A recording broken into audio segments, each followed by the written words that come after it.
নমস্কাৰ বন্ধু বান্ধৱীসকল। অসমৰ প্ৰথমজন মুখ্যমন্ত্ৰী কোন আছিল জানেনে? আৰু কোনজন মুখ্যমন্ত্ৰী অসমত সৰ্বাধিক সময় ৰাজত্ব কৰিছিল? আহক আজিৰ ভিডিঅ'টোত আমি অসমৰ মুখ্যমন্ত্ৰীৰ তালিকাটোৰ বিষয়ে জানি লওঁ। 1947 চনত দেশখনে স্বাধীনতা লাভ কৰাৰ পিছত অসমে প্ৰথমজন মুখ্যমন্ত্ৰী হিচাপে গোপীনাথ বৰদলৈক লাভ কৰে। তেওঁ ভাৰতীয় জাতীয় কংগ্ৰেছৰ অন্তৰ্গত আছিল আৰু অসম নিৰ্মাতা হিচাপেও পৰিচিত। তেওঁৰ এই প্ৰচেষ্টাই অসমক এক ধৰ্মীয় আৰু সাংস্কৃতিক পৰিচয় প্ৰদান কৰিছিল। 1950 চনৰ পৰা 1978 চনলৈকে কংগ্ৰেছ পাৰ্টীয়ে অসমত প্ৰায় একান্তভাৱে শাসন কৰিছিল। B.P. চলিহা, মহেন্দ্ৰ মোহন চৌধুৰী আৰু হেম বৰগোহাঁইৰ দৰে নেতা আছিল। B.P. চলিহাই 10 বছৰ মুখ্যমন্ত্ৰী হৈ অভিলেখ কৰিছিল।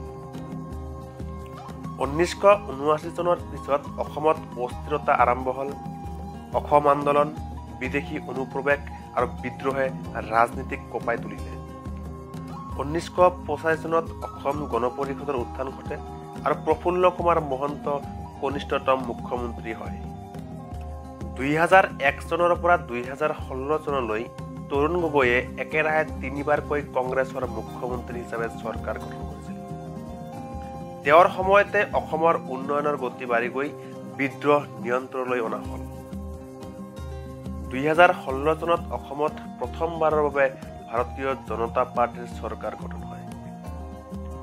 সৰ্বানন্দ সোণোৱালে বিজেপিৰ প্ৰথম মুখ্যমন্ত্ৰী হিচাপে পৰিগণিত হয় আৰু 2021 চনত হিমন্ত বিশ্ব শৰ্মাই এই পদ গ্ৰহণ কৰে। শিক্ষা, স্বাস্থ্য আৰু আন্তঃগাঁথনিৰ ক্ষেত্ৰত হিমন্ত বিশ্ব শৰ্মাই ডাঙৰ পৰিৱৰ্তন সাধন কৰিছে। গতিকে বন্ধু বান্ধৱীসকল, এয়া আছিল অসমৰ সকলো মুখ্যমন্ত্ৰীৰ কাহিনী। কোনোবাই প্ৰেৰণাদায়ক, কোনোবা সংগ্ৰামেৰে ভৰা।